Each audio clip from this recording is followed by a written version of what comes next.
The Premier League race is really close and will come down to the wire. They've been in big games. When it matters the most, City has got the job done every single time. Also, we react to Steve Kerr's contract extension. A little surprising because we were talking about Steve Kerr potentially stepping down this year. And instead, the total opposite happens, and he is now the highest paid coach in the NBA. And stay tuned for our reaction for the NFL salary cap increase.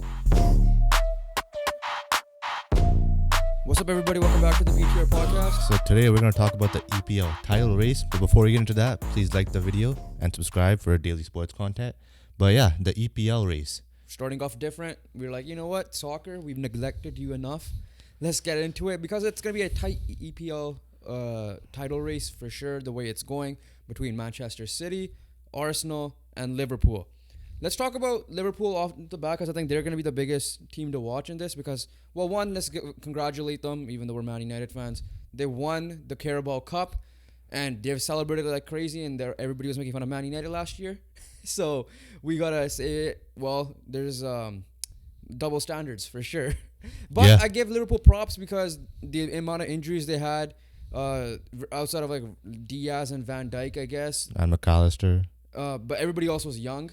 Yeah. So, and they beat a Chelsea team that's more desperate than them about this Carabao Cup, like how kind of we were last year. And the amount of, Chelsea from what the... Chelsea's like bad. They're bad, but they had the better chances to win the game. Yeah, that's true. They had the better. I'm talking about and ended up choking it, for sure. Like, yeah. At least they could have went away and said we had a trophy out of this. That's true. Right? That's true. But Liverpool, like I said, ended up winning the Carabao Cup in contention for, I guess, a domestic triple, because unless you count UEL as a quad, it doesn't count. I'm not counting that, right? Yeah, so they're not in the UCL, so they're still in chance for a domestic triple with the FA Cup. Treble.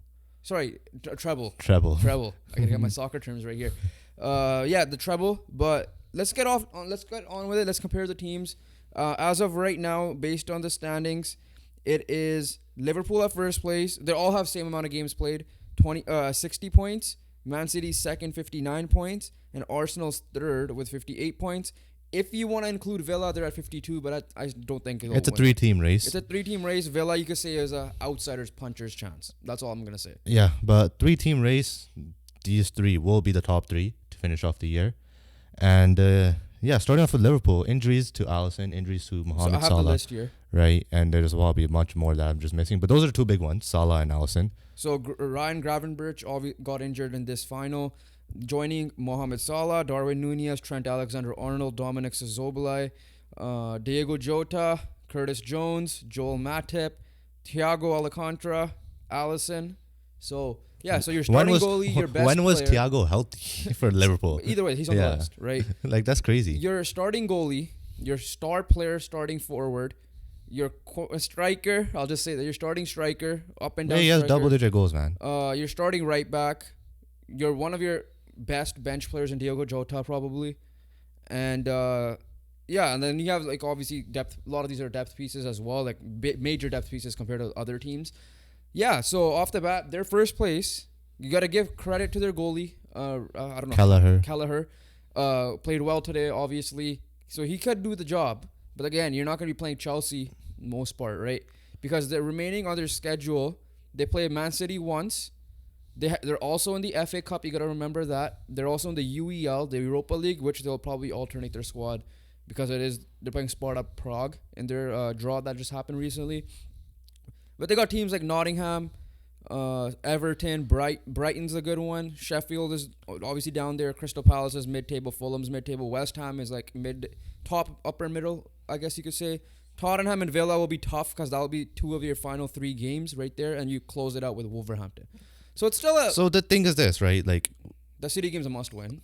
We all know it's going to come down to the City game. Yeah. Tottenham, Villa, you should be healthy by then, right? Like, you should get your players back. We don't know the extent of the injury. Yeah, but you should get your players back by now. I think some of them. Salah should be back because I think he was doing AFCON and it was a month or at least a month and a half, something like that. It's simple as this, right? Like, it's the Jurgen Klopp story. They have legit everything to play for because of Jurgen Klopp, right? That's the factor. They want to see their manager go out on a high.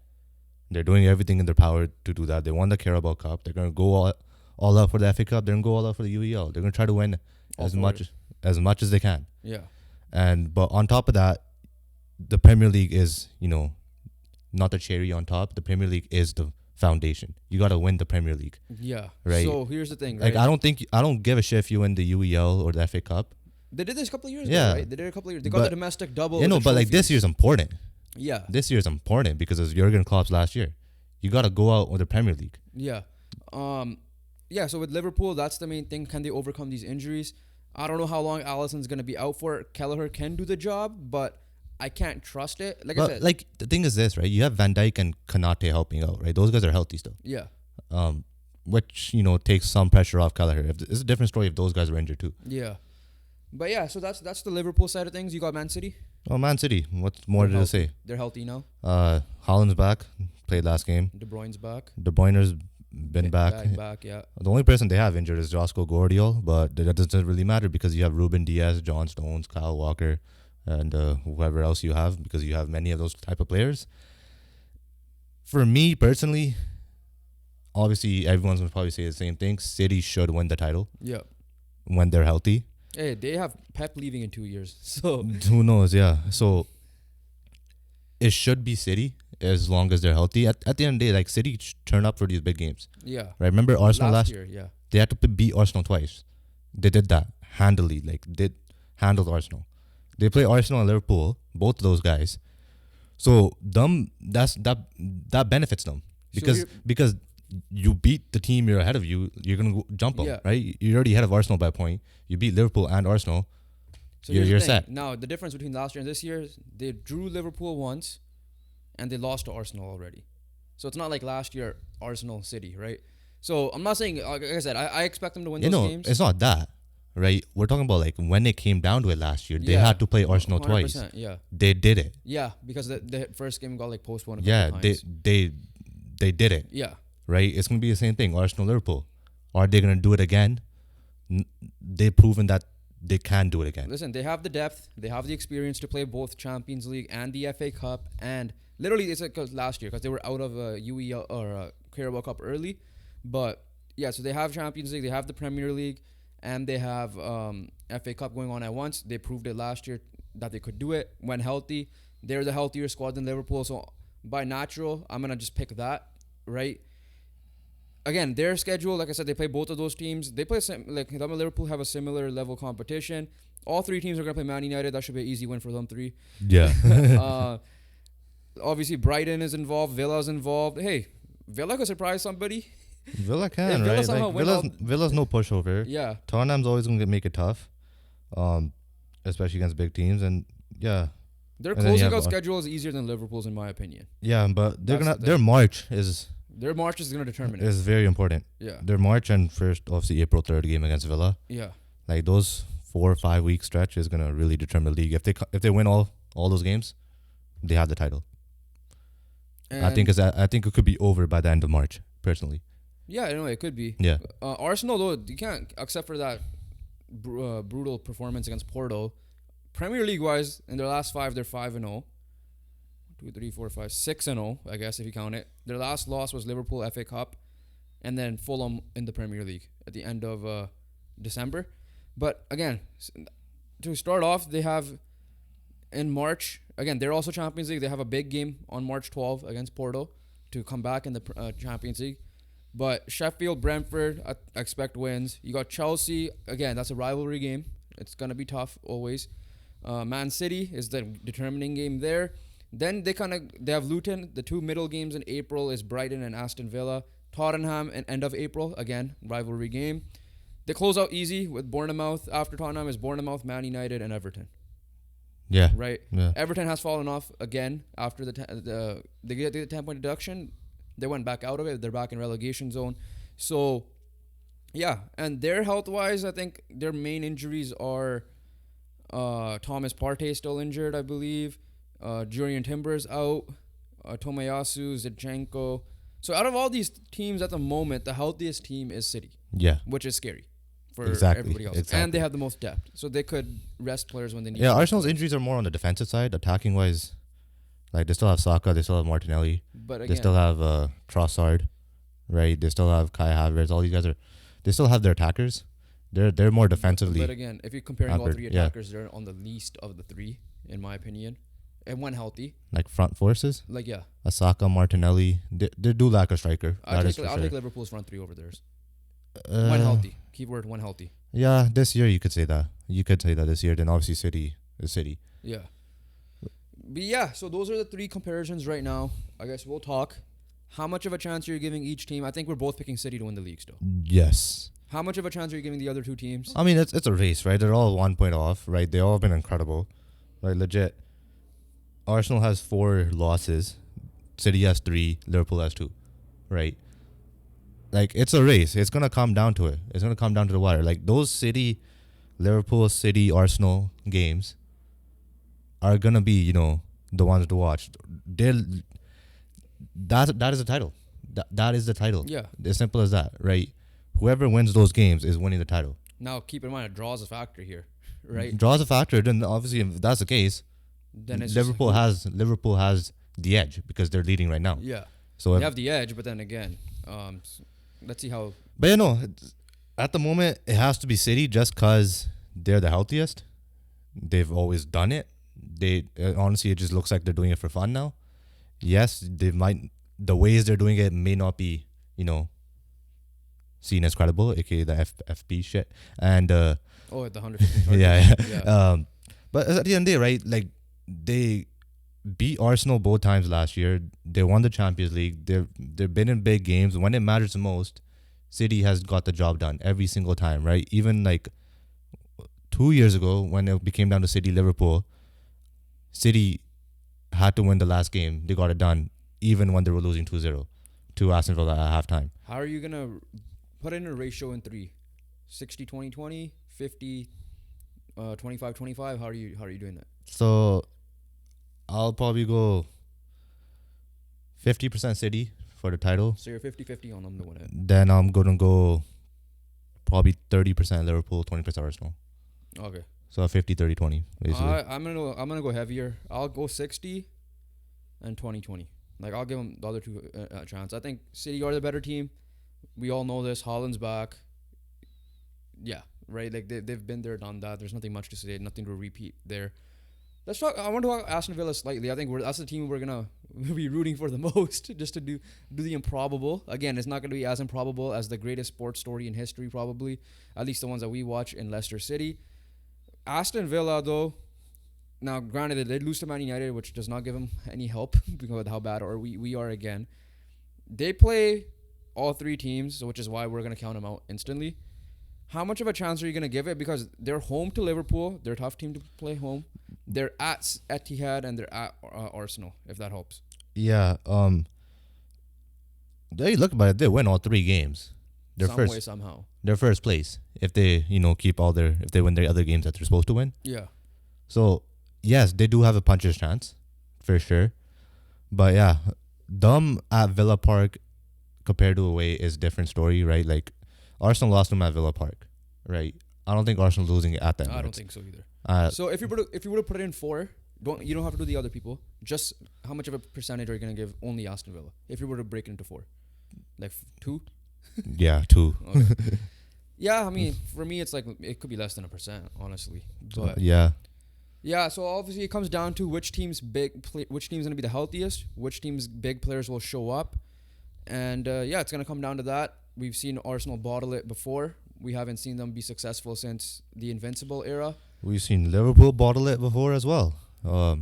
This year, you've pointed it out, that 1-1 draw. That moment, was it in that game? The moment that when they were playing Arsenal, right? It was the Arsenal game where they missed that 3-on-1, was it? 4-on-1, it was something like that. Yeah. Right, and then Trent skied it, I think. Right, it was that one? That play? I think it was something like that. I don't know if it was against City or Arsenal. I just don't remember that. I'm pretty sure it was Arsenal because they tied 1-1 that game. They tied Arsenal 1-1. Or sorry, City 1-1 as well, just to be clear. I'm pretty sure it was Arsenal. Okay. I'm pretty sure it was that I'll take Arsenal your word for game. it. I don't remember on the top of my head. Because I remember there was beef in the group chat. That's why I remember. Oh, I know. Yeah, so I'm pretty sure it was Arsenal. Yeah, no, Trent missed that 4-on-1 chance. Things like that come back to bite your ass, especially in a title race that is this tight, this close.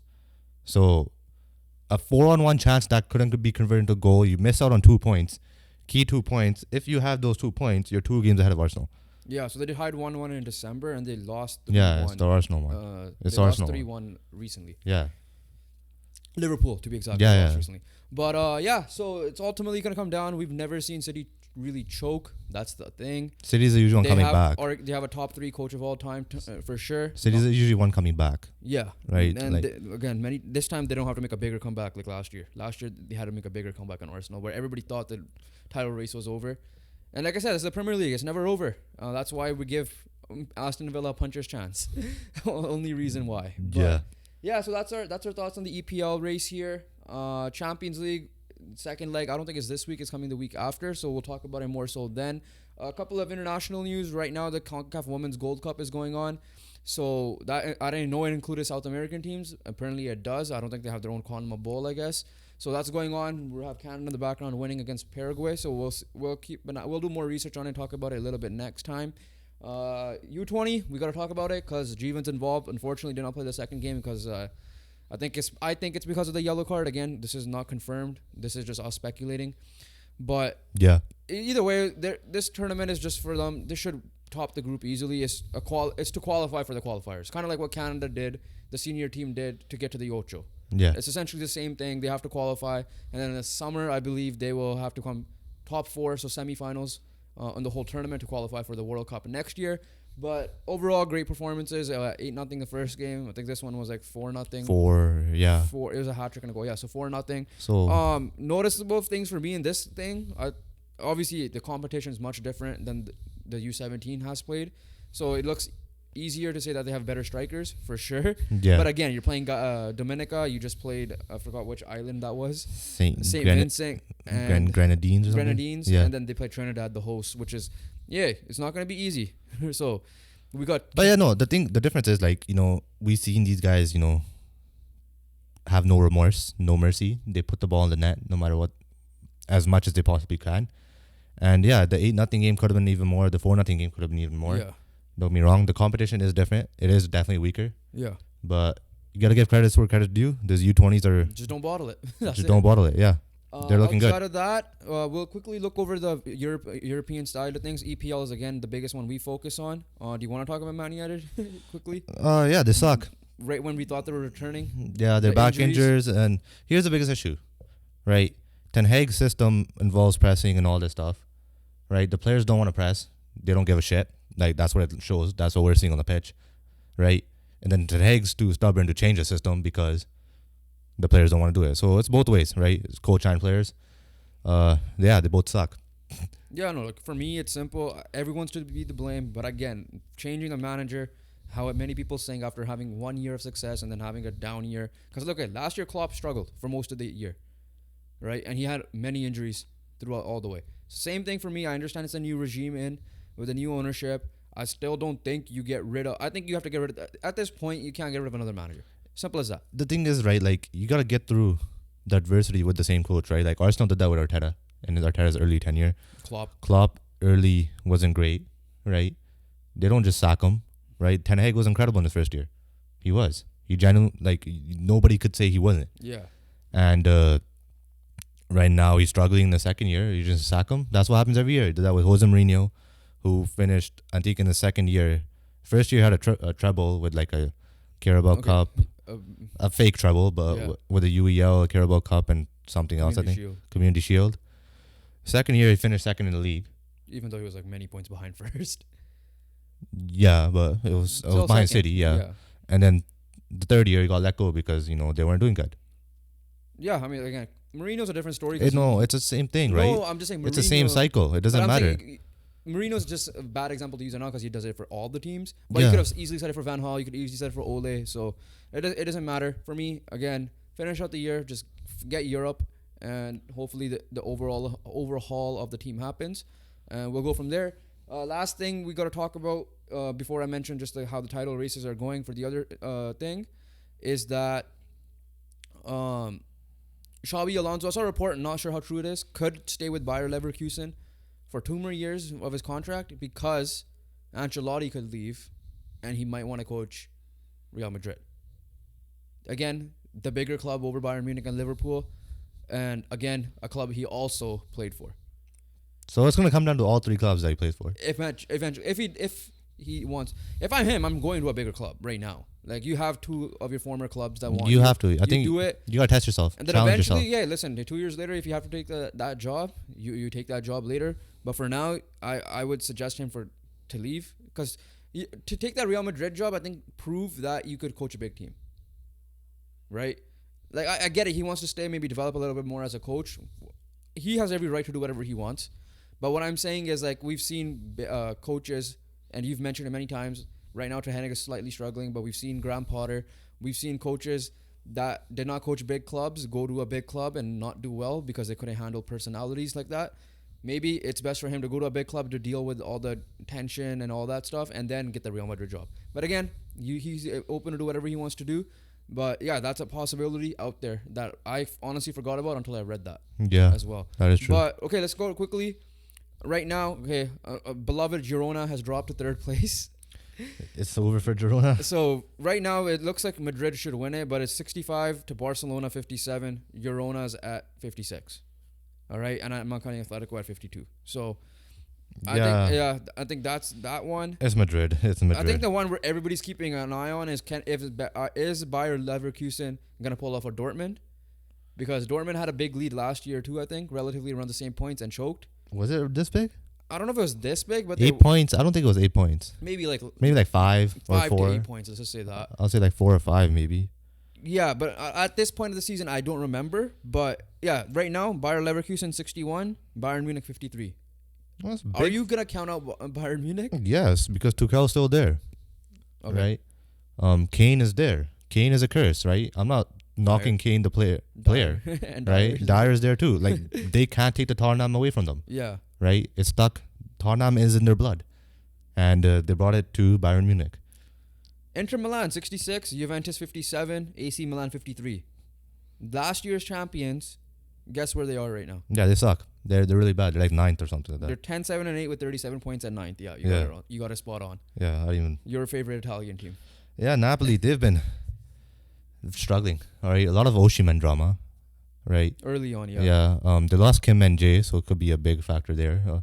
Kim and Jae was an integral part of their title run last year, and then, but other than that, the rest of the team is basically the same. So I don't really know what happened. It just has to be locker room issues or something chemistry wise, because I don't know if did their manager leave? I remember seeing a report. I'm not sure if their manager I don't think he did. left. Though. I don't think he did. I thought he left after last year, but I'm not too sure about that. I don't think he did. Okay, but anyways, close it out. Mbappe's last year, I think he'll win the league. 54 points to 43 right now is the 2nd place. At least that team is controlling their Farmers League compared to what Bayern Munich quote unquote Farmers League is there. Yeah. All right, so that's it for the soccer talk. I mean, are they really PSG choked some years to Lille as well? I think that wasn't like a big lead. That was like it was. Yeah, no, but like at the end of the day, it's PSG and everyone. Oh, I know that. But Right. This is like They're not controlling. This is 54 to 43. I'm giving them the edge on that. Yeah, no, I'm not talking about like choke drop. I'm talking about like you said they control the Farmers League. Like Byron's one. Oh, okay. Overall, that way. Yeah. Yeah. I'm talking about. I'm meant to say they're controlling this year. Oh yeah, this like year, that way. this year. Yeah. No, I think last year or the year before is when Lille ended up taking it. Yeah. But yeah. So that's the soccer talk for now. We'll keep an eye out on these races. We'll probably pay attention to that German one for sure, just to see how That's the most they clue. interesting one. Yeah, that's the most interesting one to see what will happen. Let's move on. Let's talk about MLB. Spring training has officially started. We've got some news on one of the bigger free agent signings. Free agents that hasn't signed yet has officially signed yesterday. It's Cody Bellinger, and last time I saw reports that he might not go back, but he is going back to The Chicago Cubs. for a 3-year deal with opt-out clauses 80 after million, each year. $80 million total.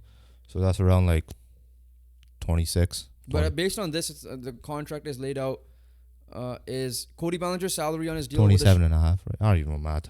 Cody Bellinger's salary on his deal with the Chicago Cubs will pay him $30 million this season, $30 million in 2025 if he doesn't opt out after year 1, obviously, and $20 million in 2026. Okay, so it's split up like that. Huh? So if he doesn't opt out in year 2, so he has insurance for himself. If he has a bad year, he has to. Is it like a A player option or I think it's player option. He said if he doesn't opt out. okay, yeah. So So it's that not club means- option. Yeah. Yeah, so he's set. So like he said if he wants to have a bad year, obviously I'm not saying he should, yeah, but I was saying if he does have a bad year, he has the insurance to stay and get half a 30 million again. but if he cooks this year, the he- question is, he should might he be- opt out? he might be in a Line for big money? bit. Because he's still relatively young. He's still 28. Bro, he's He's a year older than me. he's went through it all. Yeah. He went from rookie of the year to MVP to absolute stinkers, With injury though. back to kind of getting back to the level in the last couple of years that he's been at, and now he has a decent contract. He Big could- reason why Cubs were involved in the playoff race. yeah, last for year. sure, 100%. And then he has another good year. He could be in Yeah, line for yeah, that monster contract everyone thought he was gonna get in his MVP year. He was seeking 200 million this offseason. Obviously did not get it. Again, the agent Scott Boras, I don't know how much of a tie that is. So question now is let's see what Blake Snell does, and let's see what Matt Chapman do. To finish up the Cody Bellinger talk, the San Francisco Giants and the Toronto Blue Jays were among other teams linked to Bellinger this offseason, but those rumors fizzled out as the winter progressed. So it wasn't even like they were in it at this moment as well. Yeah. So one big fish is out. Yeah. Let's see where the Cy Young winner goes, and let's see where Matt Chapman goes. So Another question. another news quickly. Okay. Tim Anderson signed with the Marlins. Yeah. 1 year, $5 million. This one is interesting. Mitch Keller to the Pirates, 5 years, $77 million. Right. Wasn't that just an extension? Yeah, it's an extension. Yeah. Yeah. Okay, never I mind. think that's just an Yeah, extension. okay, yeah, that makes sense. Never mind. I don't know it was extension. Okay. But one more news. No, but go back to. No, this is the last one. Okay. JD Martinez rejected a 1 year, $14 million deal from the Giants as well. Wow. Okay. But let's go back to Tim Anderson, then we'll go back to Matt Chapman too. But Tim Anderson, 1 year, $5 million deal, had a great year 2 years ago, had a stinker last year, and now he's on a 1 year, $5 million deal. So it's not even like a Bellinger 1 year, $30 million he signed last year to as a prove it deal. He didn't get his money, so let's see. Because he's now partnered with Luis Ariz, right, in the middle infield right now. I'm assuming he'll play second or shortstop. I don't know who the current shortstop is, though. But Marlins were in the playoff race for a little bit, till almost near the end, too. They were there the whole way. They were there till the end. So, yeah. Wait, the Marlins made it. The Marlins made it. Oh, yeah, they did. They did, yeah. I was mixing up with someone else. They lost to the Phillies. They ended up making it. Yeah. Now, to make space for him, 2022 NL Cy Young winner Joven, one of Joven's favorite pitchers, before he kind of stunk last year, Sandy Alcantara is on the 60-day injured list to make room. So, Wow. yeah. So this is obviously he declined the White Sox declined $14 million option on Anderson. It's the first MLB contract the Marlins handed out to a free agent this offseason as well.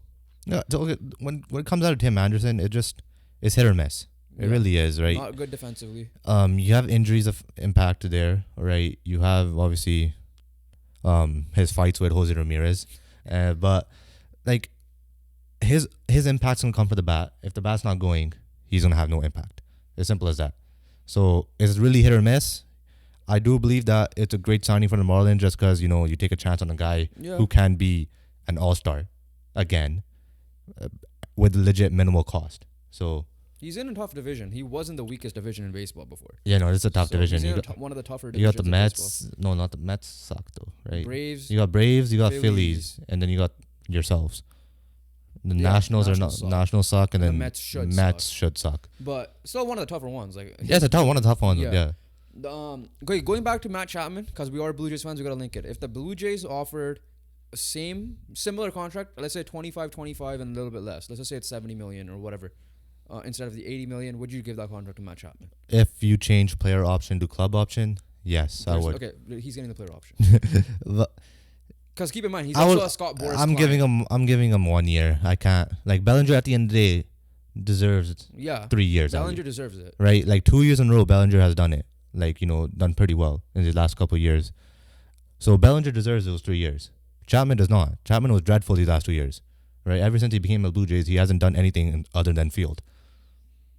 Yeah, like he had an MVP April last year. Just had 1 month of his Blue Jays tenure. Yeah.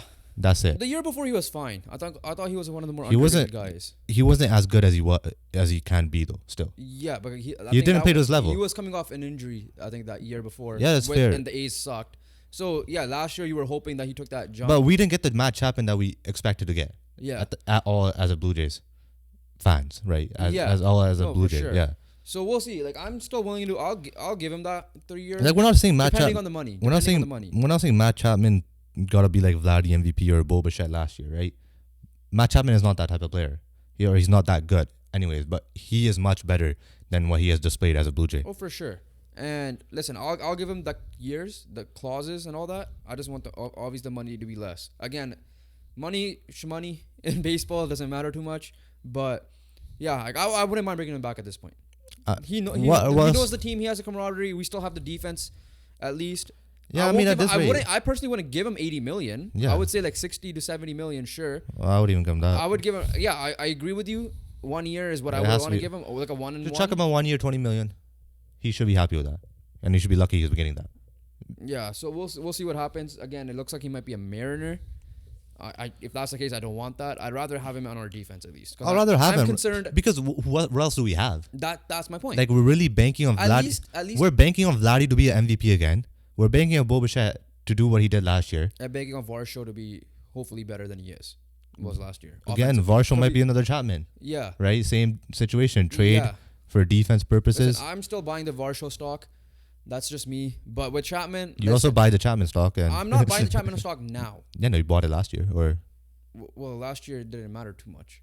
no, like before that. Oh yeah, no. But my point with this Chapman this year, at least we have a platinum glover on your team, and I could trust the defense. Yeah, that's true. That could help save. At least if we're gonna win games 1-0, I'll take that than the loss. That's fair. Everything you're saying is fair.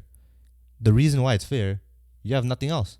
Yeah. You legit have no other option. That's my point. Like I would still bank if you're not. Like legit, Chapman Even is. even if it's a 2 year 2 year like $60 million deal, at this point do it. Just at least That's too much. for me, 30 million with an option. club option. Okay, sure. club option. Let's say 2 years 25. It's 2 years 2 20. years 25. It's 2 years for- 40, bro. But There's no way we're paying him 60 million. yeah, you're right. It's 1 but- year. It's 1 year or nothing for Chapman. Yeah, we'll see how that goes. But that's it for the baseball talk right now. Spring, like I said, spring training is going on, so you guys could check that out. Let's go NFL. The last two topics, everything is kind of like small talks, but NFL, we have a couple of big news that came out recently. The biggest of all is is off-season related. NFL salary cap has increased by $30 million. So, which is big. It's now $255.4 million in 2024. An additional hold up. The 2024 player cost will be $329.4 million per club or $10.5 billion league wide. An additional $74 million will be given per team for player benefits. Yeah, $30 million increase. Yeah, I just wanted to confirm that. Yeah, so last year it was 224. This year you have 255. Kansas City Chiefs are happy because they could give. They should thank Taylor Swift, right? Yeah, they could The get. fans that are saying hey, she ruined football. If this is even a factor, I'm just saying. We don't know, right? But hey, she brought in fans at the end of the day. yeah, She did bring in fans. We can't say she didn't. yeah, But yeah, no, they could pay the bag to Chris Jones. They could pay a bag to Snead and cop a wide receiver yeah. as well. So yeah, this is big news for a lot of teams. Like for example, the Colts, who are usually conservative, I give them no excuses now. But take that away, they could re-sign their guys as well, and go out And big add, big. yeah. But I think the scariest team out of all this, and which we might do a video on these guys separately, is the Houston Texans. You have a rookie quarterback, who I have no issues banking on him doing the same thing he did this year. Bro, But he's be a better. rookie quarterback and he's already in the top 10. Yeah. So Like- and you could literally like guys like Mike Evans, if he wants to get paid. If I'm the Texans, you ball out. And They you just could give him get money. Saquon, Yeah. right? Saquon right now I think is linked to the Chargers, but Like they could get Saquon, they could get Mike Evans. Freaking, they could trade for Brandon Ayuk if they want to. yeah, Right, with like all those and pay him. and pay him. So So they're in my opinion will be the scariest team with all this cap space with that team that they have right now. Again, but the difference only will be teams have film on you guys. Now, that being said, if you're a top tier quarterback, it doesn't matter too much. You're a You top figure tier it out. You quarterback. figure it out, You right? figure it out, right? So yeah, the $30 million increase is massive because obviously this with some of the big name wide receiver free agents, teams might be hesitant. Yeah, you might be tagging them for sure, but at least they'll help teams, even the tagged players, to pay them if you really want to. So yeah, so that's the salary cap news. But sticking with the salary cap news, we have our first franchise tag, which is I don't think it's officially done, but it should be. It's pretty much there. Pretty much there, yeah. It's T. Higgins, one of the bigger free agency names you have, right? Makes sense. And it makes a lot of sense because you got to pay Jamar Chase still, as well. You just paid Burrow, and he's the highest paid quarterback in the league now. Yeah, he is. Yeah. So the wide receiver tag for 2024 is $21.8 million. Okay, so any wide receiver, Michael Pittman himself. Yeah, Pittman is obviously in the in for that, and then obviously, Mike Evans is eligible for it, right? Too. Is Mike Evans eligible? Yeah, I saw he's eligible, Yeah. which is weird, but Yeah, but Mike Evans might be eligible for that too. So yeah. those But are this is probably two big 21.8 kind of. million, right? So at the minimum, they're getting 21.8 million. Now it depends how they're gonna do it. Like I said, you said the other teams it helps the Bengals as well. It helps every team, man. Right, so- It's 30 million cap increase. Nobody's complaining. Yeah. Right? Doesn't So- matter how shit or good you are. Higgins is coming off a down year, which he was limited to just 12 games. The former second round pick, literally the first pick in the second round. Yeah, but we already know Bengals' issues was injuries this year. Yeah. Right? Like Chase was out for a couple games, obviously Burrow being the biggest one. And Higgins was out too. So yeah. So But no, yeah, just cap. speaking of the tag, Yeah. it looks like like you said Saquon earlier, it looks like Giants are not gonna tag Saquon, and the Chargers are the biggest fans of him.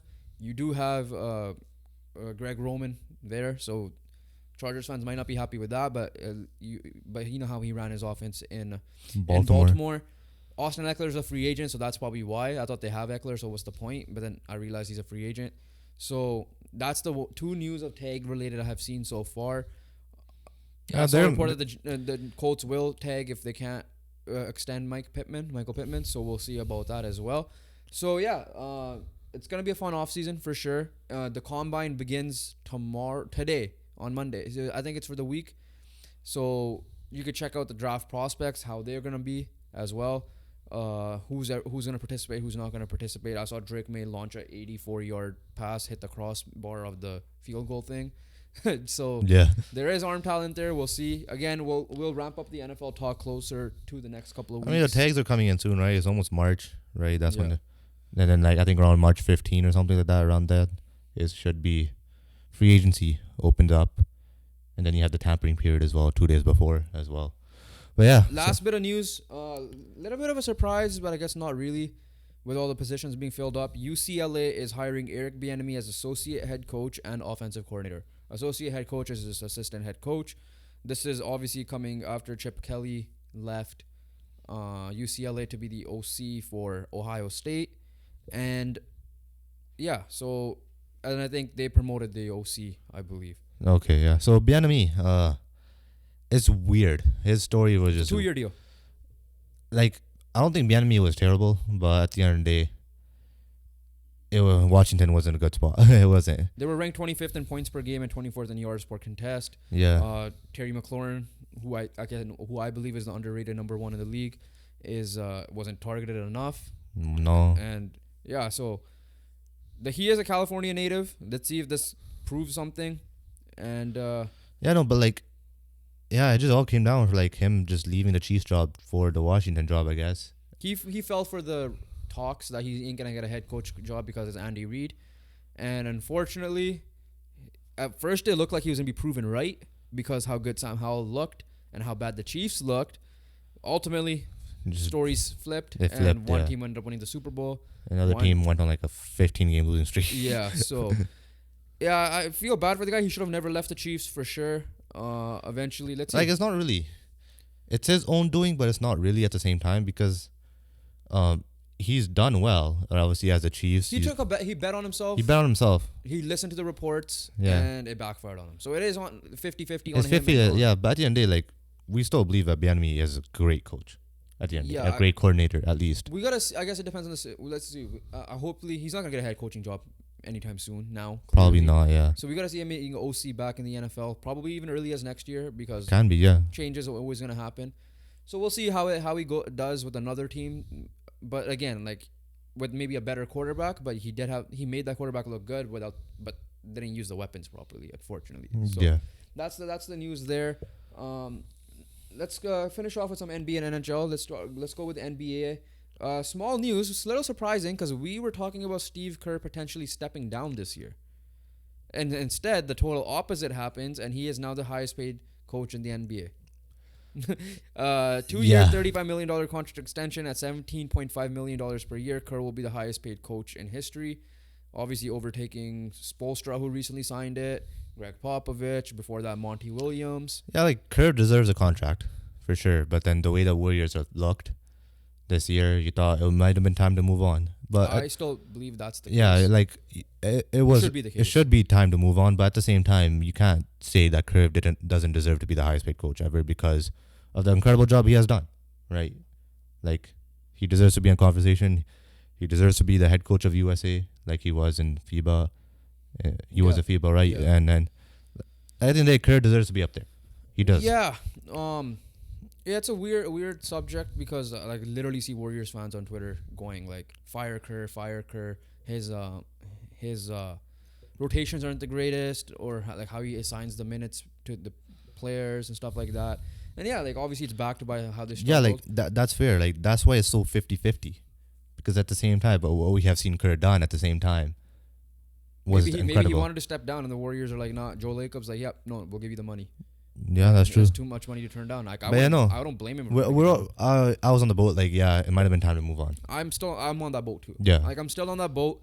We gotta talk about the facts though. I'm not saying he doesn't deserve this extension because again, coaches usually get it based on their reputation. Spoelstra obviously got it because of his reputation, right? Kerr gets it because of his reputation. I still think he's a great coach. I feel like sometimes it's unfair to him because of that KD Steph Curry team. He clearly proved it with the first Warriors chip and the fourth Warriors chip, right? Again, the thing is, how can you adapt to the other top teams in the league? Let's see how he does in the next 2 years. Again, you have Steph Curry, you'll always have a chance. That's what I'm gonna say. I still think they could still go on a run and be in a playoff spot like they kind of did last year. These guys are like the Pittsburgh Penguins of the NBA for this year, right? Like they're very similar. Old squad members not playing like Malkin's not playing at the same level. Yeah. Klay Thompson not playing at the same level. So Wiggins have his struggles.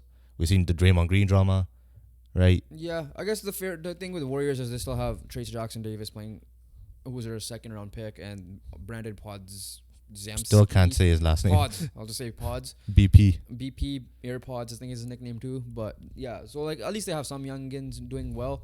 Jonathan Kuminga. So I guess you can't say fully. Yeah, but like the storyline. You're comparing their peak Expectations, guys and their peak yeah. guys. Like I Yeah. get what you're saying there, but yeah. So that's the news with there. I do want to say one thing before we talk about this little not activity but a little topic about the whole Wemby thing.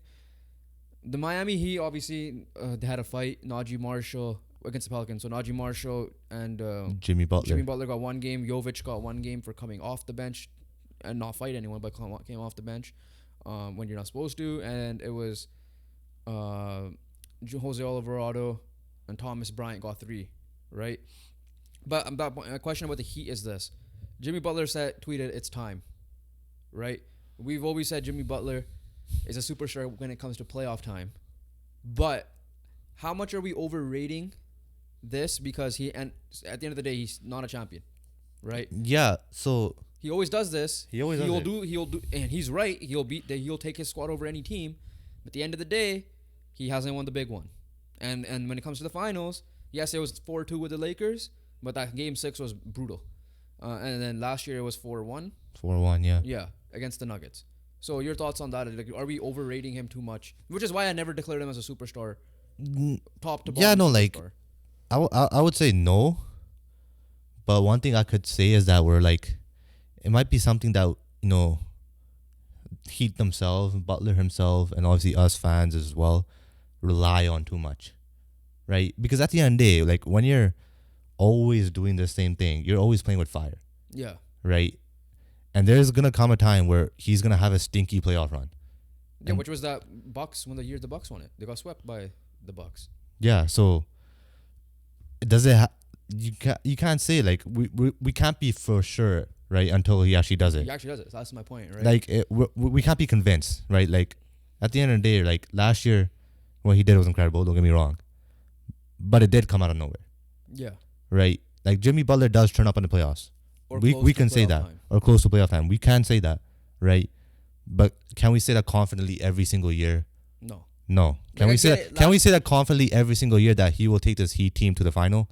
Because at the end of the day, nobody had them in The the year final. before they lost to the Celtics, when the Celtics made it, remember he took the pull-up shot. Yeah. That was the year they were first place, I believe, the first year with Kyle Lowry. Yeah. But yeah, I know. Like, here's the thing, right? I've never declared him a superstar because a superstar comes in every night and does what they do. He does it Which is why I game in and game out. Jimmy Butler doesn't do a game in and game which out. is why I never declared, as much as he's one of my favorite players in the league, and he's I think he's your favorite player outside of the Raptor players, is Anthony Davis.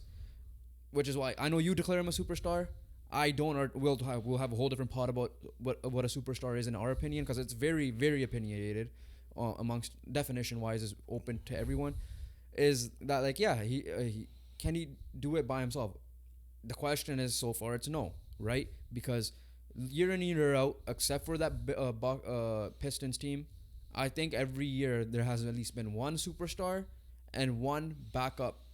Their second option is at least an all-star, right? Maybe Dirk, outside of Dirk, was a superstar. I don't think he had a backup, a sidekick that was an all-star level. Yeah. But outside of that, like the Warriors teams, the Raptors teams, Kawhi was team. Spurs the Lakers teams. Like Spurs. Spurs. Like you got Duncan, you got Dirk, you got Kobe, you got Steph, you got KD, you got LeBron, Kawhi you got Kawhi and Giannis, and Giannis, right? So and then Jokic as well last year. Yeah. Jamal Murray, quote unquote, is not an all-star. So I get people's argument right there, but we still declare Jamal Murray as a guy. Like Jamal Murray at the end of the day, that all-star level. Jamal Murray was as good as Jimmy Butler in the playoffs last year. Exactly. Right. Yeah. So, yeah, we have to see it. I personally think we overrate it. I really, really do. Unless I see him actually win it. We see it every year. We see him say this every year. I think we take the attention of like this. Our expectations of the Heat were probably low. Not ours. Like as a collective fan base of the NBA, we say like I have them low. But then last year they were the 8th seed. No one took them serious. They went on this run. So I feel like whenever we see them being quote unquote underdog, and then no one expects them to go on this run, it's like, oh my god, Jimmy Butler's this is that.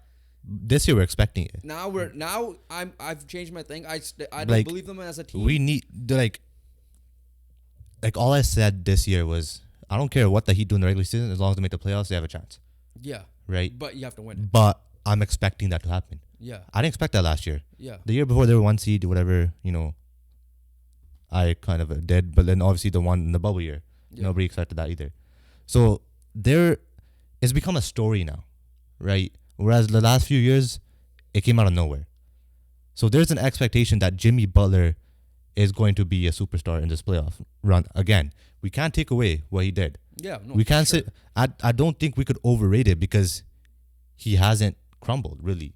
He's played at the big level, right? At the end of the day, he didn't lose to slouches, right? No, I get that. He wasn't the favorite against the Nuggets. He wasn't the favorite against the Lakers, right? They lost to the Celtics. At the end of the day, the Celtics were a great team as well.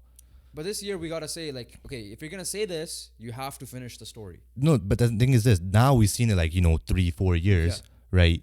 It's an expectation now. If he wants to be labeled a full-time superstar, he has to finish the story. Taking words from Cody Rhodes. But yeah, essentially that's what the case is. Yeah. We can't say here, it's that time again, and then okay, well he's out in the second or third round, right? Because in our expectations, well, he hasn't been though. That's the thing. With how good the Celtics have been this year, and obviously we expect the Bucks to be better. Yes, quote unquote, they could be the third team. But would you be surprised if they lose to the Cavs when healthy? No. Would you be surprised if they lose to the Knicks when they're healthy? No. Right? I would obviously if I'm using history, I will probably pick the Heat to beat them in a 7-game series because of what we've seen from Jimmy Butler. But will I be surprised that they lose? No. Here's the thing, right? I forgot what I was about to say. Whatever. But I'm just repeat what I said. Right. He's in focus now. Yeah. Right. It's all of us, right, who watch the game know that Jimmy Butler is gonna turn it up, type of thing. I can't say it's overrating because Yeah. No, at the end of the day, maybe it's like a tough word. I can't say we overrated because at the end of the day, he was never the favorite. So you can't really overrate it as well. I get that. But after this year, you can say it's overrated if he doesn't do it because it's a legit story. Especially if they're a second. Right? They made jerseys about heat culture. Yeah. The jersey legit says heat culture. And there is a legit heat culture, right? There is legit. There is legit heat culture. But at the end of the day, heat culture won't matter if you don't win a chip. That does not include LeBron James and Dwayne Wade in the title. Yeah. So, the other thing with the Heat, very quickly to close that topic out, is if he happens to go down, you all don't have another option either. Like, I love Bam, but Bam ain't that offensive guy. He's not gonna do it. Right? Yeah. So, that comment what you guys think down below about that. It's a good topic to see because I've seen it a little bit on social media, but I was thinking about it myself. But last thing, Victor Wembanyama, I think he's officially Rookie of the Year. I think it was against us, the Lakers. He had a 5x5 game, which means it's not a quintuple double, obviously, but all 5 major stats: points, steals, assists, blocks, and rebounds. You have a minimum of 5. He went like 20 something, 10 rebounds, and then 5, and then like something and something. Earlier this year against you guys, he had a triple double in blocks. Yeah, and then I think the game before, or 2 games before the Lakers, he was 1 assist away from doing that 5 times 5. He did a 5 times 5. No, before your game.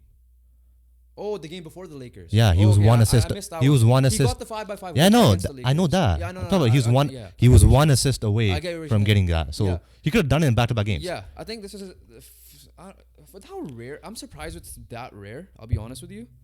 The only reason why I'm gonna say this is like I get it's a hard thing to do. It's hard to get 5 steals and 5 blocks. But I thought there were some NBA players which we're gonna talk about now. This is more for a big man. It really is. For sure. Like a power forward, you could say. Yeah, like a power forward type thing. Right? At the end of the day, when Wembanyama has the full package, like who like obviously LeBron. Yeah. Right, comes to mind. So here, yeah. So I think obviously Giannis is very and capable. Anthony Davis are the 2 names. I think Anthony Davis is because Anthony Davis capable as well. consistently puts like multiple steals and blocks, like at least minimum 3 of each. Yeah. So I'm surprised. I'm not saying now, maybe early Pelicans days when he was considered a superstar. Then Giannis, I'm very surprised that hasn't done. Yeah. That one is very surprising to me because he could play all 5 defensive positions on the court, and he could rebound and he'll play make and he'll get easy 5 points. And LeBron similar. Maybe LeBron has done it earlier on. I don't remember. But yeah, like I'm very surprised that like there weren't any. Yeah, he was a 15th player to record a 5x5 stat line. First since I don't know. But yeah, Marcus Camby set the previous record 20 years ago. So yeah, I'm genuinely surprised then if that's the case. So LeBron hasn't even done it either. I don't think so, based on what I'm reading here. Yeah, that's crazy. That is crazy. He passed Andre Kirilenko to be the youngest to do it at age 20. This is his rookie year. He hasn't hit his prime for anything. And he's already been a story for such a shit team, right? Like the Spurs, like the reason the Spurs are mentioned in the conversation is because of Wembanyama. Exactly. There was no one. We would not be paying attention to Spurs. Yeah, nobody cares. Like no one cares about the Hornets. No one cares about the Trailblazers ever since Dame left. Unfortunately. Like I forget their NBA teams half the time. Yeah. But Spurs, obviously Wembanyama is the only story and keeping the Spurs name alive for this season. Yeah, but like you get what I'm saying though, right? Like how you would think a guy like Giannis or AD has probably. Oh yeah, they have the tools. Based on what you see, they have the tools for sure. LeBron obviously has the tools. Chet Holmgren has the tools. LeBron not now, but yes, Chet, I agree with. Chet has the tools. Chet's arguably in the deep conversation this year. I still think Jokic can. Not steals. No, Jokic can't do steals. He can't do steals for sure. Even like I don't trust him defensively. Embiid, you could say. Jokic could do blocks, but he can't do steals. I don't think Embiid could do steals. I don't think Embiid could do steals. Kawhi is a name, but I don't see him being that playmaker consistently. But he could be now. Kawhi, I don't think Kawhi's getting the blocks. He has a big wingspan and a big hand. Yeah, I know, but like at the end, but we see Kawhi. Sometimes he might have that game where you're just on. Yeah, it could be anyone. It legit could be anyone. Yeah, but I don't think Kawhi's getting the blocks. That's probably one thing. Just because Kawhi's obviously like he's gonna be perimeter defending more. A guy you think that can do it is Kevin Durant, but I don't think he will. No, because of his like size. Yeah, But yeah, I think Giannis. It's AD, Giannis and AD. Giannis, AD, Chet, or And- the three I could see doing it. I won't be surprised if I see it. I might obviously missing names. I won't be surprised if a guy like OG Anunoby ends up doing it. But again, Ben Carroll could be a sneaky one. but I don't know how good he is defensively. Yeah, no. You're just looking at the size at this point, the build of the player. Yeah, but I think Walker Kessler. I'm just kidding. No. Yeah. At this point, like the obvious ones seem to me AD. It's Giannis and AD. Yeah. Yeah. AD, and then if you want to go younger, Chet is like Yeah. Evan Mobley. Mobley Mobley Evan does. Yeah, Mobley Scotty does. Scotty Barnes too. Yeah, Barnes could do Scotty it. Yeah. Barnes could do a 5x5. I have no issue with that as well. Yeah, Barnes could do it So too. those guys I could see. Like it has to be the Scotty Giannis mold, like Yeah. that size of 6'10". And then obviously AD is the exception because he is obviously more of a big man, like a center, but he has great defensive ability all over the court, right? But yeah, that was a fun thing to talk about. Yeah. But Wembenyama, man. Yeah, Wemby. He's crazy. He is living up to that phenom status. And okay, let's move on to the last topic we have for the day, NHL related. We're not going to talk about the games much, but two things we'll talk about. One very quickly, the Canucks ended their 4-game losing streak, but it did not matter much because they were 4-5-1 in their last 10. Edmonton, same thing, and Vegas were the same thing. So they didn't. Yes, there's still games on hand. This is just Perfect time to lose, man. Yeah, perfect time to lose. Perfect time to lose for everyone. Especially the Canucks. Yeah, no, if you're at the top, I'm not talking about the eastern side made like jumps. St. Louis. This is not Yeah. St. Louis doesn't have a Yeah. good time of losing. Eastern side of things, they've obviously jumped in the standings. Yes, points wise, Canucks are first, but point percentage, they're still like third behind the Rangers and the Boston Bruins. And you could throw Florida if they win. Yeah, I think Bruins are a game in hand on the Canucks Yeah. right now, and I think Rangers are too Yeah. as well. But yeah, So- Canucks reclaimed the top spot after a comeback win over the Boston Bruins. Yeah. So, but the thing we need to talk about is what Elliot Friedman reported, which is Jake Gensel. Again, this name is gonna be hot till March 8th, which is next Friday, because of the trade deadline. Deep group of playoff contenders have Pittsburgh Penguins star Jake Gensel on their radars leading up to the trade deadline. The Vegas Golden Knights, the Edmonton Oilers, the Vancouver Canucks, Carolina Hurricanes, and Florida Panthers are among the teams that have expressed interest in the pending UFA, which is the key word, pending UFA. That's crazy. He'll arguably be the biggest name available. He's the only reason why he's 7th in the thing is because now he's injured, and it's Pittsburgh. And we don't know if he's gonna be. Yeah. We don't know if they're selling. But that's Kyle crazy. Dubas is reportedly listening to trade offers for all non-core players, though. So the non-core players. Yeah. So I consider him a core. So like you got like a McDavid and Gensel pairing, a PD Gensel pairing, a Eichel when he gets healthy and a Gensel pairing, a Kachuk Gensel pairing, and a Aho Gensel pairing. Yeah. That's crazy. All of those I want to see all of those. But Well, okay, as a Canucks fan, the Canucks as a and Canucks- the East. yeah, as a Canucks or East, so But as a non-biased perspective, yeah. like that's crazy. Those are good. That's gonna be good duos. The question is who has the pieces to do that. Obviously, Canucks made moves. They don't have their pick this year in the Lindholm trade, who has been a little underwhelming. But again, you give it time for a player like that. I picked Vegas only because Mark Stone's cap hit is now an LTIR. So you have $9.5 million or whatever his contract is to work with. Yeah, And he's only $6.5 million, right? Edmonton is obviously a team that will be desperate enough to make a move, especially losing to Calgary this past weekend. So yeah, like obviously the Canucks will be tough to get it done, but we know the connection there and why it's possible. And I still think PD needs a guy with him. Like I've said it many, many times. I'm not gonna repeat it, but have a all-star caliber partner with him and not a guy like Mikheyev all the time, right? So yeah, and like I said, he'll fit on any team, any playoff team realistically, but like all those teams make a lot of sense. I think Edmonton's the most desperate, so I could see that getting done. But the only reason why I'm saying Vegas would be the favorite to do it, again, They always you're do a it. fan of it or not, the game's the game. Right? It is the game. Yeah, The game's the game, and that's what you got to do. Tampa did it. Vegas has done it. Chicago's done it in the past. Chicago's done it in the past as well. Yeah, So yeah, until the NHL changes, it's fair game. Unfortunately, yeah. you could be a fan of it or not. It's not quote unquote cheating. It's like Right. it's those quotation mark cheating. Tell the Canucks to manipulate the cap somehow. So yeah, we'll see how that race goes. We'll keep an eye on the NHL trade deadline. Again, we'll do a second video if trades happen. Usually NHL trade deadlines are duds Like all the main pieces are already gone. compared to the NBA ones. So All the main pieces that we expected to go are gone, like the Lindholm, I Monahan. guess the biggest name now outside of Gensel would be Adam Henrique. Yeah, That's it. but then if it does go pop off, you would have a Henrique, Gensel, Tanev, and a Hanifin. Yeah, it's gonna be essentially you're gonna look at Calgary Yeah. and Gensel. Yeah. Those are the ones you're gonna be looking at, and Soros, I guess. And Soros, yeah. Soros is a So, big one too. There's that. But yeah, that's it for us today. NHL, we're just gonna limit it there. We'll focus on it more next week.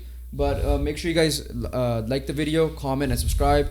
You know, TikTok followers have been going up a lot more recently. We're over 100 now. Thank you guys for that. Make sure you guys check out. We almost, like I said, almost daily sports content, some way, somehow, across all social medias except for Twitter.